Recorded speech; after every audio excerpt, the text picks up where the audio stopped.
Okay, I started recording now, but this record will not be sent to all of you because I want to check attendance and also I want to check following the information and knowledge that we are discussing today. Yesterday, we finished the fifth lesson in history, and today we have some missing lessons in English that we are going to finish today, inshallah. The first lesson that we are going to finish today is literal and intended meaning. All of these lessons in the skills booklets, and also you can follow all of the information regarding to these topics on Study Island accounts on your Study Island website. I sent you 4 assignments for today. It has to be submitted by next Sunday maximum, inshallah. So this is start today by literal and intended meaning. I will share another one. Just wait. We'll share another screen. This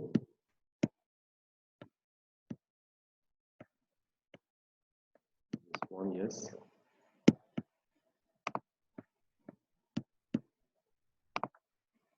Okay.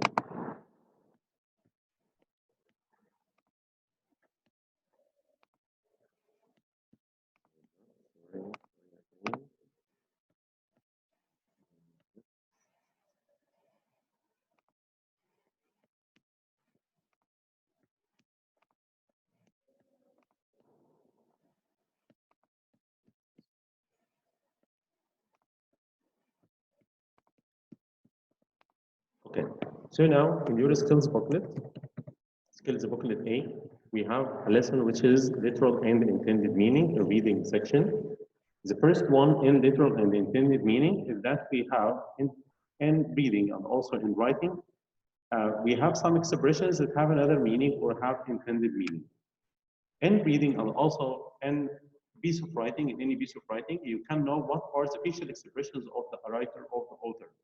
But in direct communication, while you are speaking to someone, you can know from his speaking, is he serious? Is he joking? Is he sad? Is he happy? The emotions of himself you can notice by his facial and also his body language. But how can you notice the tone and the intended meaning through the writing itself? So now, the first one and the first point is that understatement. What is understatement? An understatement is a statement in which the speaker says less than what it actually means. For example, it can be used to make something appear smaller or less important than it actually is. Understatement is the opposite of hyperbole or overstatement. This device can be used to comedy or to reduce the importance of truth. I think you notice all of these understatement statements while you are discussing with any one of the national section, for example. If you are talking to some of your friends in the national section, and one thing you know is that you have a set exam, he can tell you, what is set exam? I can answer it in just 5 minutes. It's an understatement of the seriousness and of the complexity of the exam. For example, if someone says to you, running a marathon is in under 2 hours is no small accomplishment. It's very serious. I have this tiny little tumor on the brain.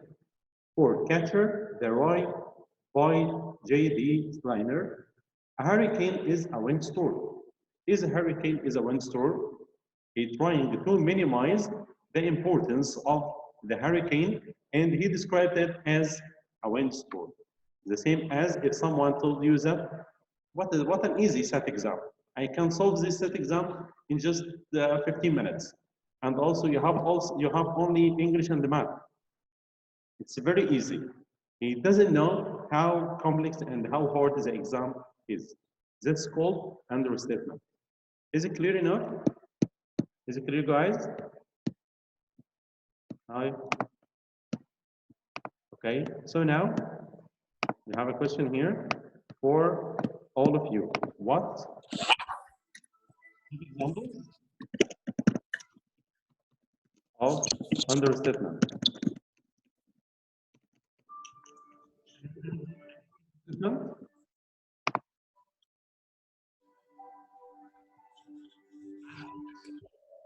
For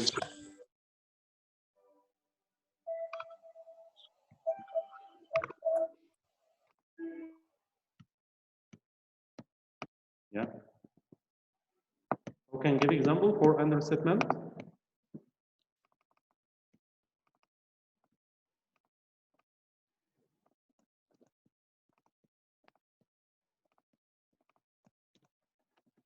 Hmm. Can you have an example of understatement?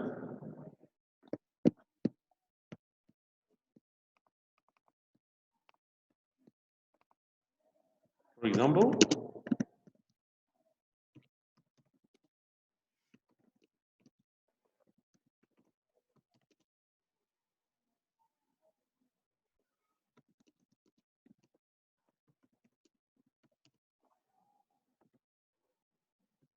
okay, Hannah, again. In this lesson, it's a skills-based lesson. You will find this lesson in your skills booklet A in reading.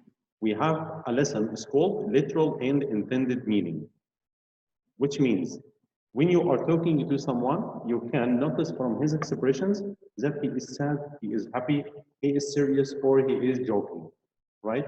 But how can you identify his expressions and his feeling and what he intended to say through a piece of writing or through reading a piece of reading or any passage? In writing and also in some words, that's called understatement. For example, he intended and he wanted to minimize the importance of something. That's called understatement. For example, if someone told you that the SAT exam is extremely easy, it's an understatement because he doesn't know how hard the exam is. Okay? For another example is that if someone told you that I can cross the ocean in just 1 hour, it's understatement because he doesn't know how it is impossible to cross the ocean in an hour. Okay, so if you want to minimize the importance of something in simplifying the words or the adjectives that describe the thing, it is called understatement. Okay, like for example, during the heavy rains that happened in the last Thursday, maybe one of you and one person can say, it looks like it rained a bit last night. It was a heavy rain, but he described it as it rained a little bit. Omar, for example, said that the desert is not that hot. Is the desert hot? Of course it is hot. If someone tells you that the desert is not hot, he is understatement. He is using the understatement style. Is it clear enough now, Hannah? Any other questions, guys?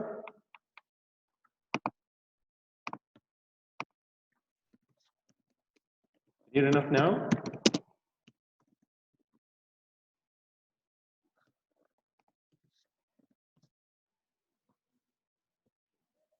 Huh? Yes, okay, Seham, yes, clear. Hannah, is it clear? Okay, so now, any other questions? Yes. For example, note understatement shouldn't be confused with euphemism, where the speak finds a more polite way to say something harsh. Okay, so for example, if you have something harsh, something that will have severe effect on the behavior, on the listeners, you can use this. This is called another meaning. It is called euphemism. Okay, so you can say, for example, in euphemism, if you want to tell your friend that his uncle has an accident, for example, which is a severe one, you want that you can say that your uncle has been taken to the hospital. Okay, so you cannot tell him that he is dead now or he was killed in an accident. You want to minimize the effect of the message and the effect of the news itself, but it is called euphemism. It is not understatement. But if you want to joke at anything by minimizing the importance of it, you can use the understatement stuff. Okay, so now let's go now to page number 2. Another way of literal and intended meaning is satire. What is satire? Satire is literally a word in which the writer tries to point out human vices or follies in order to scorn or ridicule them. The writer can do so by using irony, wit, or sarcasm. Okay. For example, satire is a verbal or visual mode of expression that uses ridicule to diminish its subject in the eyes of its audience. The authors, the authors are intent on making fun of the absurdity, pretension, and corruption of the respective worlds that they are portraying. A very common, almost a defining feature of satire is its strong element of irony or sarcasm. Satire involves the fusion of laughter and contempt. Examples will make it simpler. Look in your newspaper at the political cartoons. Many times, these cartoons find a funny way to represent a problem or issue in politics or society. For example, if you remember the photo and also the wall chart on the wall in my class, you find that there is continent of Africa and some figures are distorting it and are wrapping the continent parts. It's called the cartoon. He uses satire to express the idea that many powers were competing over the continent of Africa. Okay, so any cartoons and also any ridiculous thing that used to figure out an idea, it's called satire. In another example, for example, here, have you ever seen a show on TV that have actors dressed up as different political figures? These shows use skits to point out the flaws of people in the news. I'll show you now one of these photos. Just a second. Here is, for example, wait.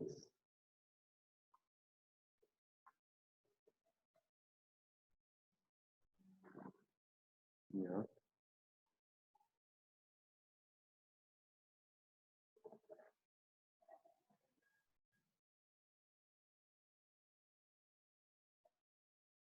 Okay, I can't find it now. But if we have any of the actors who is dressed up as different political figures who wants to make fun and also he wants to ridicule these figures, it is called satires. Have you ever seen the movie that makes fun of other movies? It may use recognized scenes or characters from a well-known movie to make fun of that movie. You know the competition between many companies like Vodafone, like Orange, like Etisalat, and any other telecommunications companies? These competitions, they can make ridicule of each other.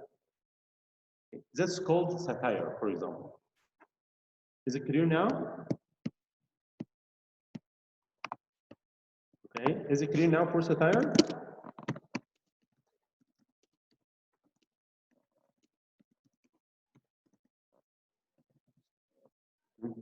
Like making fun of them, exactly. Yes. If you want to make fun at anything or to ridicule anything, it is called satire. Okay. What about the others? Okay, so again, we have someone who is not able to understand. Again, Abdurrahman. Here is another way of intended meaning. If you want to make something funny, if there is something serious and you want to make fun at this thing, you can use satire. Okay, for example, you know the play of Massria Masr, of course, you know it. In sometimes and in some scenes, he may use some public figures and he dressed them up with with different styles to make fun of them, right? It is called satire. It's to make fun at serious topic. It's called satire. Okay? Again, for example, in some advertisement between some companies like Pepsi and Coca-Cola, in these examples of advertisement, they may use satire or they make fun at each other to deliver a direct message. Okay, by using this fun of satire. That's called satire. So is it clear now for everyone? Clear now?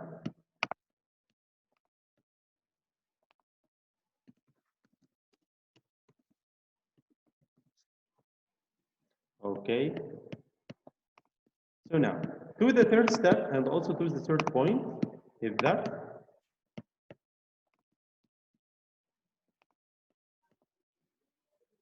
okay, irony is used to express the exact opposite of its literal meaning. It is difference between what appears to be and what actually is. For example, and this example happens every day in my class.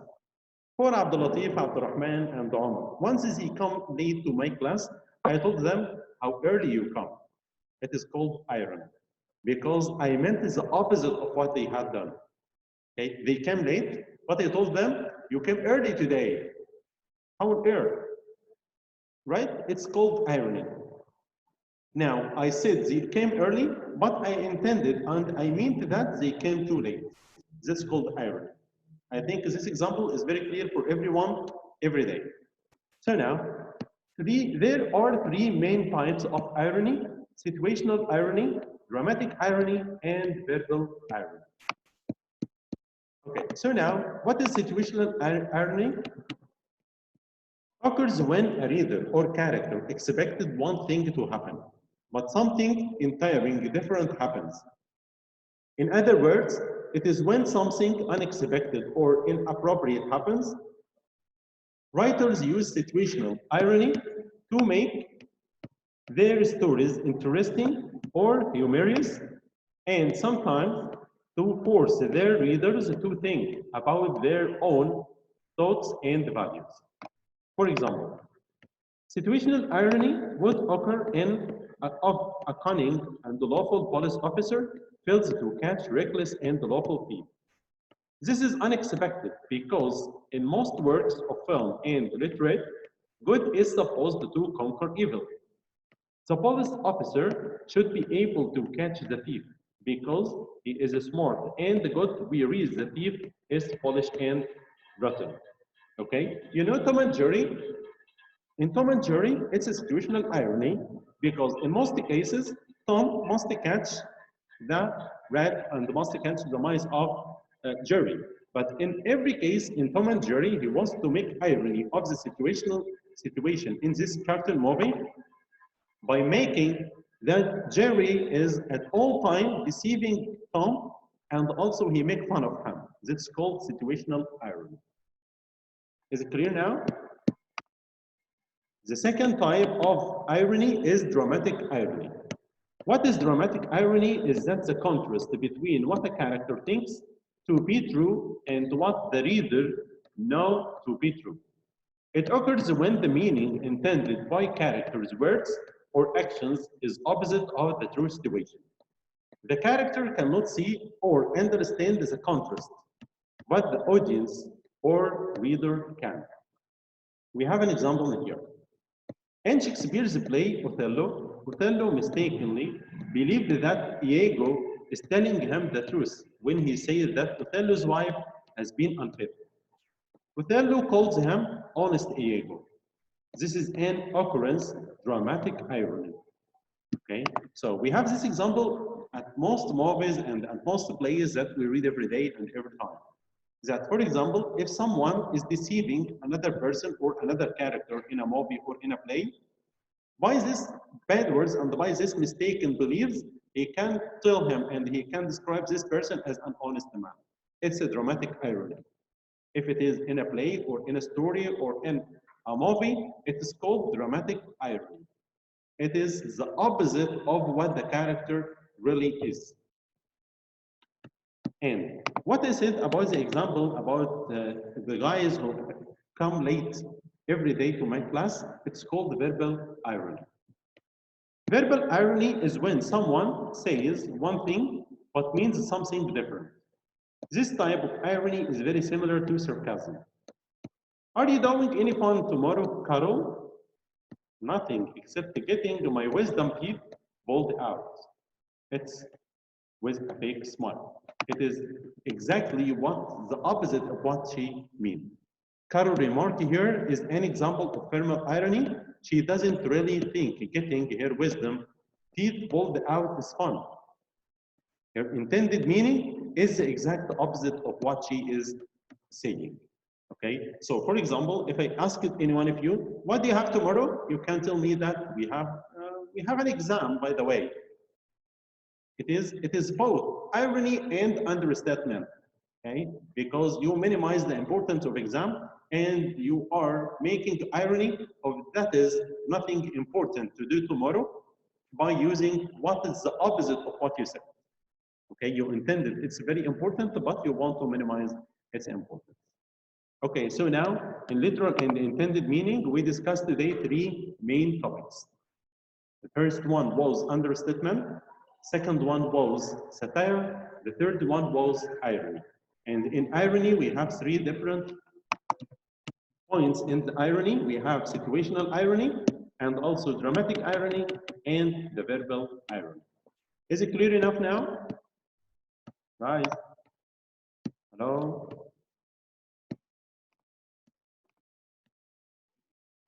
Okay, let's start practice.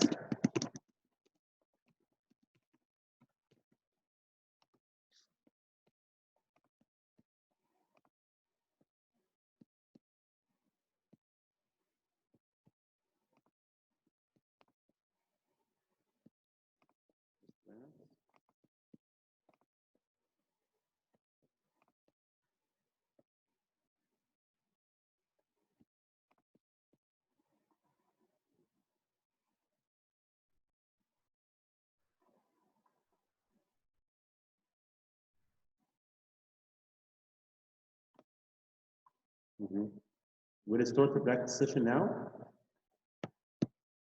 Okay.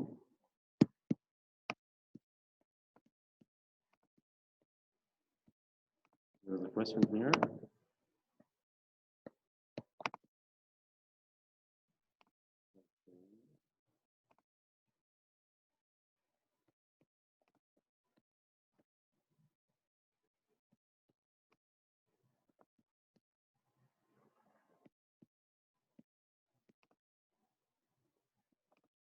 Okay. So now, the first one is that in what ways does the author suggest that his point of view differs from the protagonist?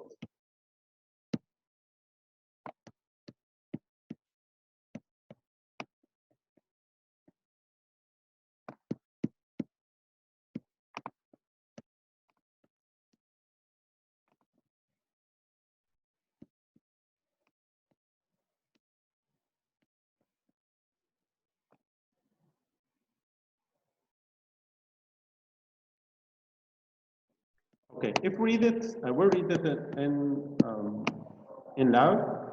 To George, the puppet, as to the most prosperous citizens of Venice, his motor car was poetry and tragedy, love and heroism. The office was his pirate ship, but the car his perilous execution assured. Okay. Among that tremendous crisis of each day, none was more dramatic than starting the engine. It was a slow and cold morning.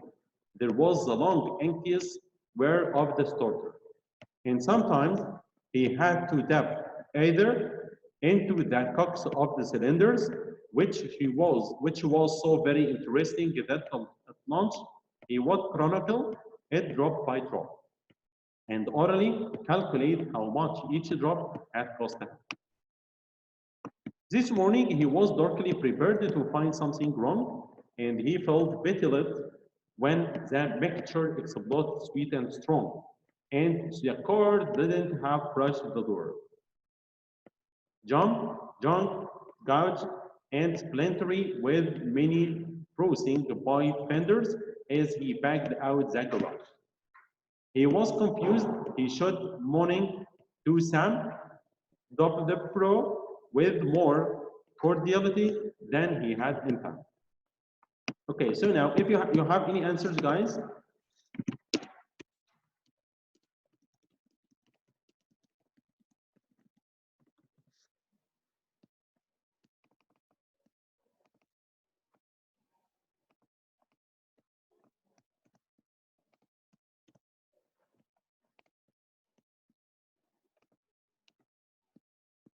Okay, answers, answers.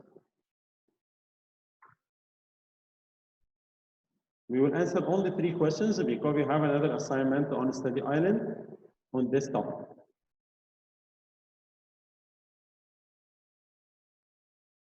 Again, in what 2 ways does the author suggest that his point of view differs from that of the protagonist?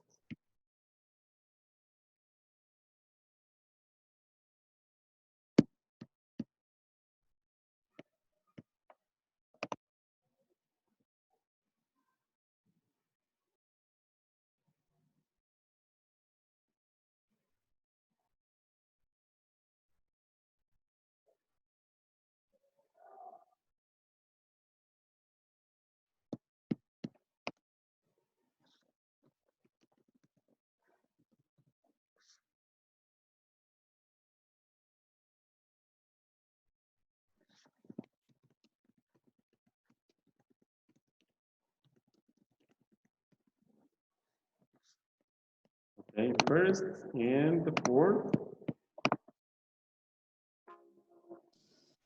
No, Yeah. Mr. The first and third.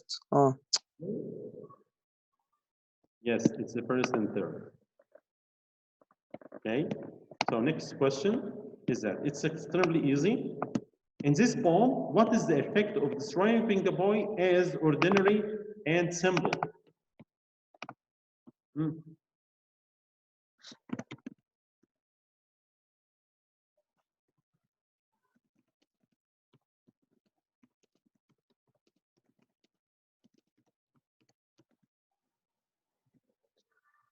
yeah.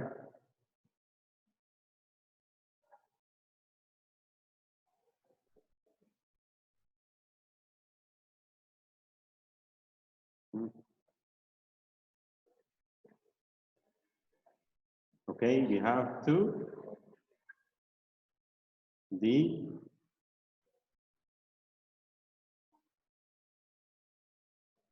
yeah, D, D.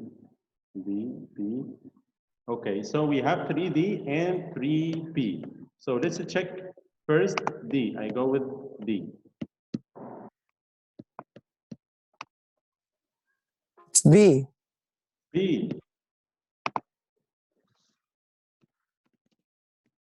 great. Okay, next one. What is the effect of the understatement in the passage?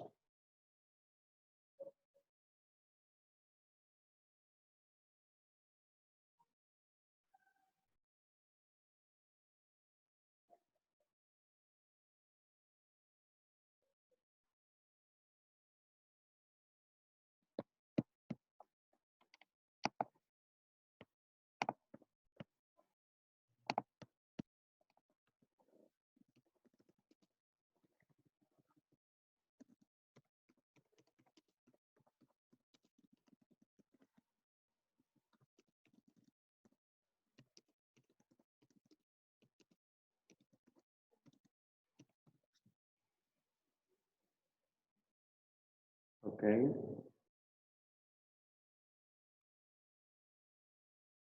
Okay, Hannah, why are you got confused?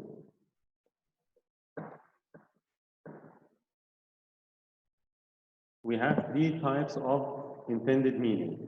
It is satire, it is understatement, it is irony. Okay, so here it's about this question, it's about understatement. What is the main purpose of understatement in this passage? Read it carefully, Hannah. Ever since the development of agriculture, people have had a special relationship with animals. With the domestication of animals, people have been able to use them for food, labor, and comfort. Things have taken a slight turn since dogs were first tamed for protection. A recent development in human-animal relationship is the establishment of pet cafes in Japan. Because the busy individuals cannot afford to keep cats in their tiny residence, they pay to spend some quality time with them in the pet cafes. These pet lovers pay $9 an hour to pet cats and snuggles with them. Okay, so we have answers now. We have C, we have A, D. Who else? Okay. Okay, Hannah. Let's check Hannah's because she has a question and she was confused about this question. Is it B? That's correct.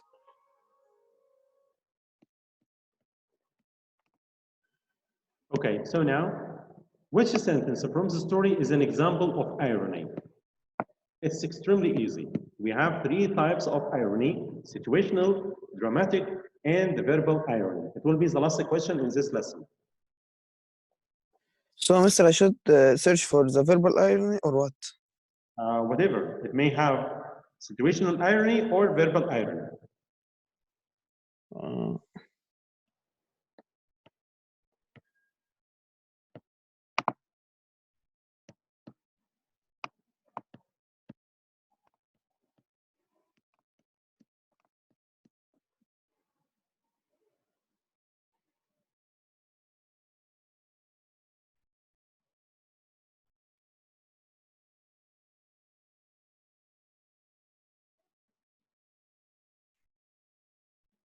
See, see. See. I'm refreshed as a factory worker after a long day. See, yeah, see. Who else? What is Siham? Okay, see. Another question? What do you think?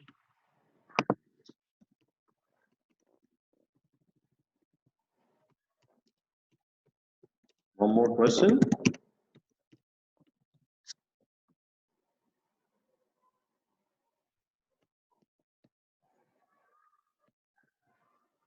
What do you think? Let's continue with one more question.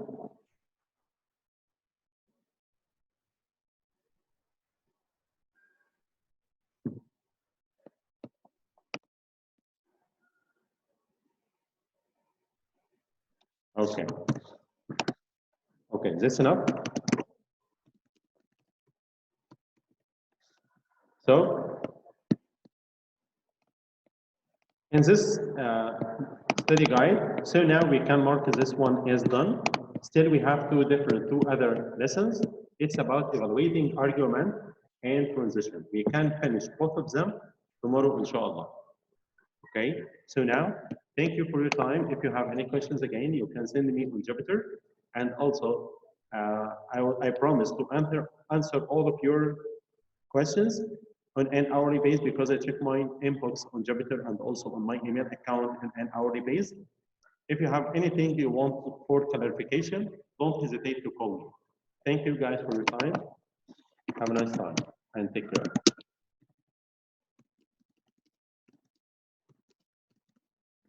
Take care.